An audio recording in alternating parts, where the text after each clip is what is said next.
Good morning mga boss and welcome back to our channel. Ayun mga boss, bibigyan natin ngayon ng opinion at reaksyon na itong vlog ni Kuya Ed, yung dating dating sundalo, yan mga boss.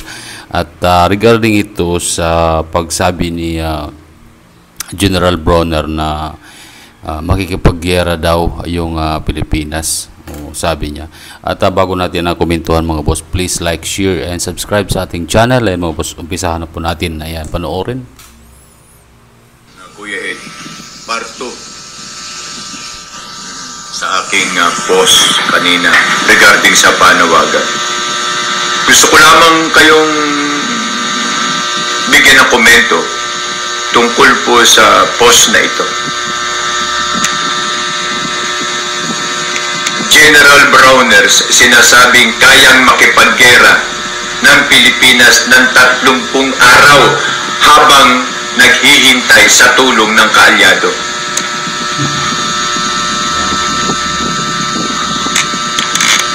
Bayan, assurances statement ito na base sa kanyang pananaw, sa kanyang assessment ay kayang makipaggera ng sandatahan ng Pilipinas sa loob ng 30 araw. Ang malupit ay habang inaantay ang suporta ng mga kaalyado.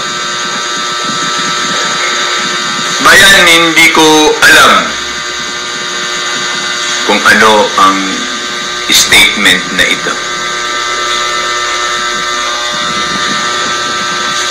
Hindi ko alam bayan kung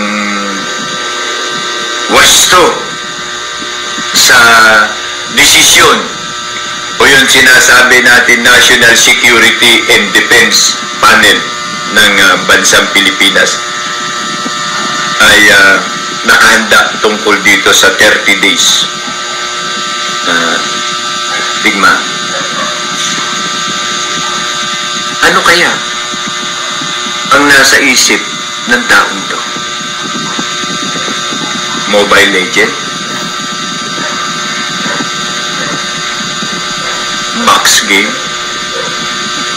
Parang hindi niya nakikita kung ano ang assurances at gaano kalaki ang kanyang gigirahin sa loob ng 30 days.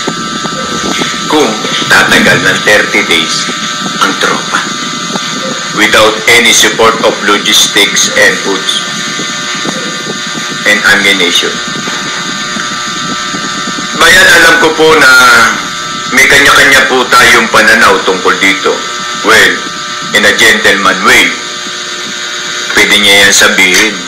Pwede pa ng 2 months to 3 months to 5 months. Pero ang malupit dito ay ang salitang habang inaantay ang kaalyado. Sa termino na salita pong ito ay hindi natin alam sino ang kaalyado. Ang Amerika ba? Dahil we are friend? Or any other from BRICS na kaalyado? Na parang sinabi niya ang Canada na pinirmahan ng Defense Treaty ni Bangag ay tutulong sa atin? In the way it was? Bayan, tuloy-tuloy ko na lang ito kasi pumangit ang araw ko sa mga comment ng mga baser natin, no? Lalo na itong mga BBM trolls. Alam niyo, sa totoo lang mga boso, parang pinagluloko ni General Bronner ginagawang tanga yung mga tao sa Pilipinas. So, alam kong itong issue na to ay diversion na tactics lang. Kasi para mabaling yung pananaw ng tao tungkol dyan sa flood control project yan kinasasangkutan ng administrasyon. Kasi mga boss, hindi naman mayaman ang Pilipinas, maganda yung ekonomiya para makipaggera sa ibang bansa. Kasi Actually, wala naman tayong kakayahan, umaasa lang tayo mga boss sa mga kaalyado. Ang tanong kasi dyan, paano kung hindi tayo tulungan o ng mga kaalyado nating bansa? Ano mangyayari sa akin? 30 days mga boss, napakatagal nun. Alam mo yung Ukraine hanggang ngayon, wala pa rin silang peaceful regarding sa katunggalin nila na Russia. Hanggang ngayon, nakipagbakbakan pa rin mga boss. Biri mo sa tagal ng panahon, may mga kaalyadong tutulong sa iyo. Kaya lang, hindi sa lahat ng pagkakataon ng giyera ng bansa mo ay tutulungan ka. Siyempre may mga deal yan mga boss. May mga halimbawa, US, kaalyado natin. Tutulungan ka niyan sa una, pero ang mananaig pa rin dyan mga boss, negosyo pa rin, business, kasi bibentahan ka naman ng Amerika ng mga barrel at ng mga kung ano-ano pa dyan, mga missile, na hindi naman lahat yan libre mga boss. Bibentahan ka. Anong mangyayari ngayon kung nagkaroon ng gera? Hindi mababaon tayo sa utang yung bansa natin. Simple logic lang yan eh. Kaya nga ang US gusto ng gera sa totoo lang kasi yun yung isa sa negosyo nila, pagbebenta ng mga baril at mga bala. So ngayon, hindi naman sa lahat ng pagkakataon lahat libre. Hindi yun mga boss. Natural, meron kang yung mga agreement dyan na susuportahan ka pagdating dyan. Pero, bibigyan ka ng pautang yung mga ganong sistema. So, alam mo ito si Bronner, parang ginagawa lang tayong tanga. Kung makipaggera ka, ayan, Mr. Bronner ng Armed Forces, suluhin mo. Unang-una, bakit kailangan natin makipaggera? Hindi naman kailangan yan sa bansa natin. Ang kailangan sa bansa natin, mga boss, kapayapaan. Yun yung kailangan, kapayapaan ng bawat isang mamamayang Pilipino. Wala naman tayong makukuha dyan sa gera eh. Anong mapapala natin dyan? No, dapat sana ang gobyerno na to, unahin yung kapakanan ng bayan, unahin yung pagpapaunlad ng bansa na lahat ng Pilipino magkakaroon ng magandang buhay, na magandang future ang bansa. Dapat ganun sana mga boss. Ang nangyari kasi, hindi ko alam kung diversionary tactics lang nila ito na makikipaggera ko, no? Diyos me, yung marimar, mga boss, wala tayo sa kalingkingan ng China kung tutuusin. Talagang unang-una, bagsak nga yung ekonomiya natin eh. Ang pagdating sa gera dyan, ang pinagbabasihan dyan, ekonomiya. Kung mahina yung ekonomiya mo, huwag ka nang magpa-ano-ano ng gera kasi hindi ka uobre dyan.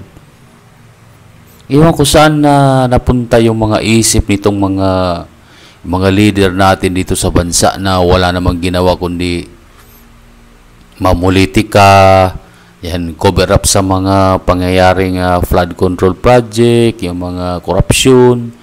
Yung kasi yung napakahirap mga boss eh. Gaya ni General Bronner. Hindi natin alam kung para talaga siya sa bayan o ang responsibility talaga na is to protect people and the Constitution. Hindi natin alam mga boss kung totoo yun eh. Kasi ang lumalabas kasi ayon sa pananaw ng mga nakakarami, si General Bronner ay pinoprotektahan niya yung mga tiwaling mga politiko dito sa bansa. Yan umano yung nakikita natin. Alam mo mga boss, nakikita natin naman yan sa mga action nila, kung paano sila tutugon doon sa mission nila, kung paano sila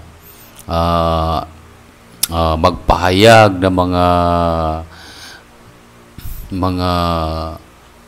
responsibility nila tungkol sa bayan. Alam po natin yan mga boss eh. Kasi kita mo sabi niya, hindi daw sila bulag, hindi daw sila pipi, hindi daw sila bingi.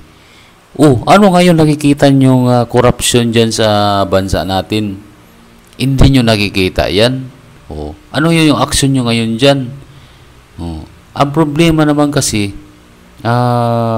basta kaalyado nila, kino-cover up nila, yung kasi yung problema. Alam mo, sa totoo lang, bilib na bilib ako dito sa mga sundalo na to. Kaya lang, sa tingin ko, yung mga kilos nila ay hindi para sa bayan, kundi para dun sa mga tiwaling mga politiko. Napakasaklap mga boss, no? Kaya mga boss, ano yung masasabi nyo dito sa video ni Kuya Ed? Kahit sino mga Pilipino talaga mga boss, magagalit dyan sa reaction ng mga leader ng ating bansa. Ayan mga boss, kung meron kayong mga comment dyan, paki-comment na lang at paki-subscribe sa ating channel. At paki-hit na rin yung notification bell. Ayan, maraming salamat mga boss. Hanggang sa muli.